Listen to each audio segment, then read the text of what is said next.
Pinalit ko ngayon yung mga member ko na bago dito nagiging active na ngayon. Pinalit ko diyan admin. Pero isa pa lang yan na nalagay ko diyan. Nakita man nila yan dahil sinilip nila dito. Ngayon. Nung nakita niya, sabi niya, ba't mo inalis sila ni Sisi Fragile dyan? Sabi ko, ano pa man purpose dito nila? Hindi naman sila membro ng trupang kulit na. Nandiyan na siya, may sarili na siyang farm na inano niya, bumalik na siya dyan, tinangay ka pa niya. Si Ivy, ganun din. Alangan ko pa naman itira sila dito, ano pang gagawin nila dito sa PR ko? Magmarites? PR ko to, hindi to PR ng PR ko to. Walang makaano dito kung pagtanggalin ko sila lahat dito. Kita mo, kung hindi pa sila mga osisiro at marites, kita nila nag-online ako, pinasundan ako dito, hindi man siya makapasok, pinasundan niya ako. Tama na. Tinatanong niya kung sino yung kasama niya. Animal kayo, halaya. Tapos, ako ang captain. Ni-remove ko rin ang co-captain doon, si Rajen co-captain doon I-remove ko pa. Sabi niya, ang sama mo, ba't mo ni-remove? Ayaw namang umalis yun. Bakit? Sino bang captain ngayon? Marites yung natira doon kailangan alisin ko yung marites. Tanggal. Kaya yan, yan sila, naghimumutok yan sila kasi ganito yan Hindi nila matanggap-tanggap na ako yung nagiging superior nila ngayon. Kaya nagsitalunan sila. Yung inggit sa posisyon, siyempre alangan ako ang co-owner, ako din ako yung pamilya ko captain. Siyempre ako talagang matunubiran sa Kaya nga, nasaan na yung mga kasama mo, yung matatanda, yung mga lalaki? Wala na, nagsilayasan na yun. Inangay nga nila nandoon na sa kanila. Iniwanan ka din. Ang natira ngayon sa akin, yung mga pasok ko lang talaga na sila ni Ember, sila ni Renz, naglalaro yan. Kaso nga lang may mga problema lang dahil si Renz ngayon, hindi siya makalaro dahil nga na-bypass yung tatay niya, siyang nag-aalaga, hindi nga siya makalaro-laro. Totally bedridden talaga yung pagka-bypass. Kaya sabi niya, hindi na siya magiging permanente na active talaga sa laro. Ayan 144 na, malapit na ang laro, pero hindi pa ako nakakulik talaga. Musit talaga to. Dalawa lang yata yan dyan. Ngayon, kagabi, isipin mo, limang account lang kami, ang kalaban namin, ang taas ng protection, nasa 10K sila, kami 1,000 lang. Tapos, nag-on-and-off pa kami dahil tulog pa yung dalawa. Papasok, lalabas, patay. Sabi ko, wala na tayong tsansa nito. Tapos, nung bandang huli, dalawang sunod na kami panalo. Natalo isa. Panalo kami nung una, talo kami kagabi. Ngayon, ewan ko kung anong nangyari nito. Bakit marami rin tong kalaban, babay po ning guwa. Wala kasi kami wala kami. Kaya nga sinisitol ko to yung farm namin nga ma-set up ko na to kasi maghanap na ako ng kung ma-transfer na hindi ko pa to i-set up hanggat hindi pa siya na i-transfer. Pag na-transfer na to ang location, saka na ako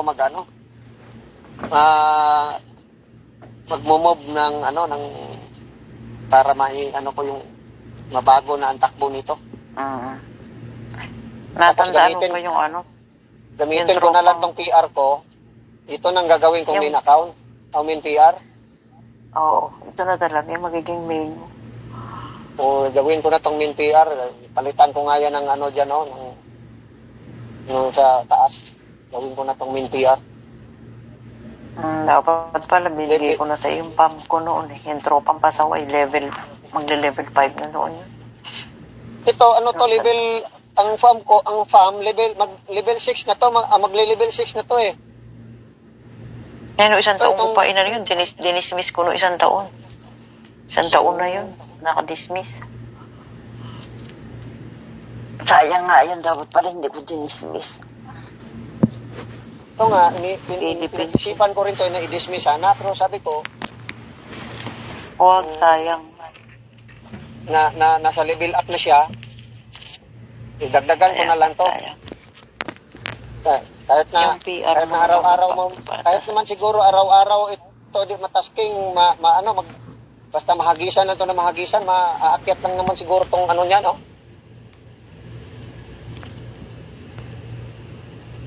Yun. Tapos upuan mo, tapos paupuan nyo sa member mo. May pre-EXP naman. Kaya nga, gagawin ko nito, ano na lang, para mapuno to. Hindi to maabutan ng umaga, mapupuno to siya. Ma-level 3 ito. Kasi wala na akong choice eh. Hindi ako makagamit ng ibang PR para kung kailangan ko na ma-level 3 talaga to dahil nag-ano ako ng ng mga partiguro sa mga member ko. So, kailangan level 3. 600 na lang. Oo, 600 na lang pala. I-queue up mo lang na i-queue up, matatapos na yan. Queue up ko lang na, matapos lang na siya. Tapos sabihin ko na lang niyan bukas sa kung hindi man niya matapos ngayon, kung aantukin ako, patulungan ko na lang to sa mga member ko na ihagisa na lang nila ng baggages nila. Pwede nyo naman upuan yan. Lalakad na may EXP niyan pag nakaupo kayo. Oo, sa bagay, upuan. Pwede naman. Kaso nga lang, busy sila masyado ang mga, sa araw kasi ang trabaho lahat. Natitira dito, ako na lang at saka si Alma at saka yung mga bago dyan na bago pa lang. Hindi mo rin minsan makausap dahil parang nahihiya pa. 4 lang naman yung kailangan mo po dyan. Lalakad na yan. Ako, yung 4 na account ko, inuupo ko lang sa PR ko. Level 5 na yung PR ko. Anuhin ko yan bukas. Iyain ko dito si Alma mag-condic. Ngayon, uupo kami dito ng dalawa hanggang mag-umaga. Samahan kita mamaya, upo ko yung account ko. Pagkayari ng laro. Sige, pagkatapos ng laro, Alisin mo na laylak. Iuupo ko na lay, account ko para mag-level 3 ka na. Oo, magle-level 3 na to eh. Konti na lang, 600 plus na lang eh. Kanina sana matapos talaga to.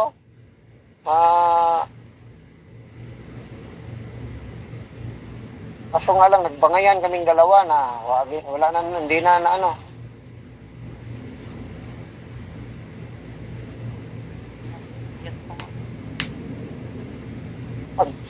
Isa ko sana, paupuin ko rin yon. Kaso nga lang, mag-aawayan silang dalawa, malaglag yung isa.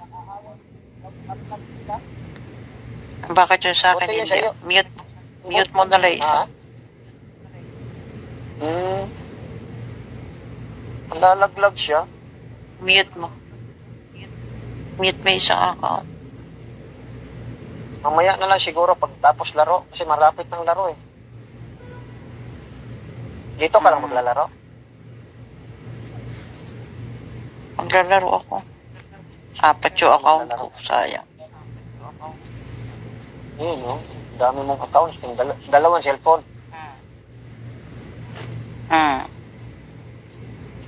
Isang taon ko lang ginawa yan, dalawa. Oo nga rin. Isang taon ko lang ginawa yan, dalawa yan. Level 40.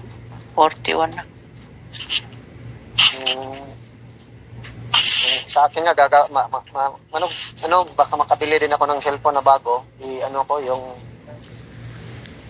Gagawa din ako ng 2 pang account para 4 na account para sa battle ba. Hindi man mahirap mag-manage sa dalawang sinabay mo yung yung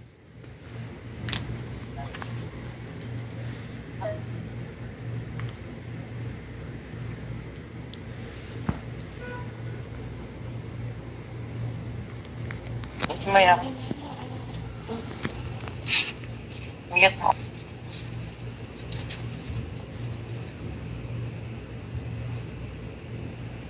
Saan dito? Saan ang i-mute ko? And mute mo lang. lang yung dalawa. Mute mo lang yung dalawa. Itong dalawa? Yung dalawa?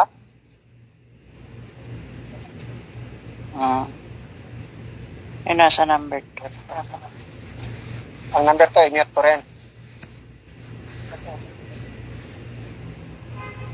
Magkasama kasi sa cellphone.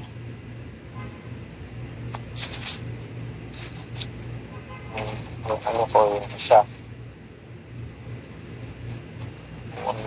Isa kong